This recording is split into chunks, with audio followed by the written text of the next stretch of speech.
കരുണയുടെ അവസാന മണിക്കൂർ എന്ന പുസ്തകത്തിലെ 13-ാമത്തെ സന്ദേശം. പരീക്ഷണങ്ങളുടെ പരമ്പര. പണം, ഭക്ഷണം, ഔഷധം ഇവയ്ക്കു വേണ്ടി യുദ്ധമുണ്ടാകും. ഇത് ഒരുങ്ങാനുള്ള സമയമാണ്. നിങ്ങൾ നിങ്ങളുടെ ആത്മാവിനെ വിശുദ്ധീകരിച്ചുകൊണ്ട് ഒരുങ്ങണം. കൊടുങ്കാറ്റുകൾ ഒന്നിനു പിറകെ ഒന്നായി വരുന്നത് നിങ്ങൾ കാണും. ഒരു പരീക്ഷണം അവസാനിക്കുമ്പോഴേക്കും മറ്റനേകം ദുരിതങ്ങൾ അതിനു പിറകെ വരാൻ കാത്തുനിൽക്കുന്നുണ്ടാകും. പണം, ഭക്ഷണം, വെള്ളം, ജോലി ഇവയിലെല്ലാം ദൗർലഭ്യം അനുഭവപ്പെടാൻ പോകുന്നു. മനുഷ്യവംശത്തിന്റെ അതിജീവനത്തിനായി ഈ ലോകം അതിന്റെ മാലിന്യങ്ങളിൽ നിന്ന് വിശുദ്ധീകരിക്കപ്പെടേണ്ടിയിരിക്കുന്നു. ആ പ്രക്രിയയിൽ നിങ്ങൾ വളരെയധികം എളിമപ്പെടേണ്ടി വരും. ജീവിതാവശ്യങ്ങൾ തികച്ചും ലളിതമാകും. വലിയ ക്ഷാമവും യുദ്ധവും നിങ്ങൾ കാണും.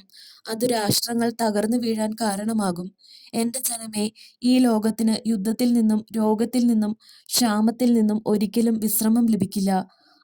അബോർഷനിലൂടെ കൊല്ലപ്പെട്ട എന്റെ കുഞ്ഞുമക്കളുടെ എണ്ണത്തിനനുസരിച്ച് എന്റെ ജനം വളരെ വലിയ നാശം ഉടനെ നേരിടാനിരിക്കുന്നു.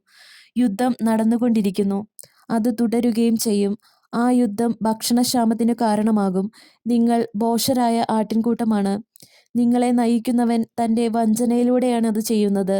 അവൻ ചതിയുടെ രാജകുമാരൻ തന്നെയാണല്ലോ. ഞാൻ നിങ്ങളോട് പറഞ്ഞിട്ടുള്ളതുപോലെ അനേകം സംഭവങ്ങൾ ചുരുളഴിയുന്നത് നിങ്ങൾ കാണും. ഭൂകമ്പങ്ങൾ ഒന്നിനു പിറകെ ഒന്നായി സംഭവിക്കും. രോഗങ്ങളും ക്ഷാമവും ഉണ്ടാകും. നിങ്ങൾ നന്നായി ഒരുങ്ങണം. മനുഷ്യരിൽ അനേകർ എന്റെ മുൻപിൽ നിൽക്കാനായി വിളിക്കപ്പെടും. എന്തെന്നാൽ എന്റെ ജനത്തിൽ നിന്ന് ഒരുപാട് പേർ വരേണ്ടിയിരിക്കുന്നു. എന്റെ ജനമേ, ഈ ലോകത്തിലെ പാപം അത്രമേൽ ഗൗരവതരമാണ്. അതുകൊണ്ടാണ് ഭൂമി നിങ്ങളുടെ പാപത്തിന്റെ ആഴം വെളിപ്പെടുത്തുന്ന അടയാളങ്ങൾ പുറപ്പെടുവിക്കുന്നത്.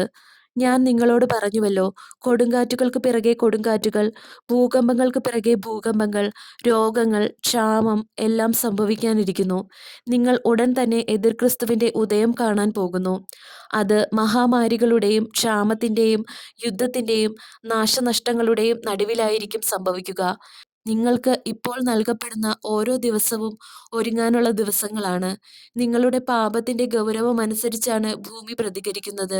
എന്റെ വാക്കുകൾ നിങ്ങളുടെ അടുക്കലേക്ക് വരുന്നത് നിങ്ങളുടെ പാപങ്ങൾ എങ്ങനെയാണ് നിങ്ങളുടെ തന്നെ സഹനങ്ങൾക്ക് കാരണമാകുന്നതെന്ന് നിങ്ങളെ മനസ്സിലാക്കി തരാനാണ്.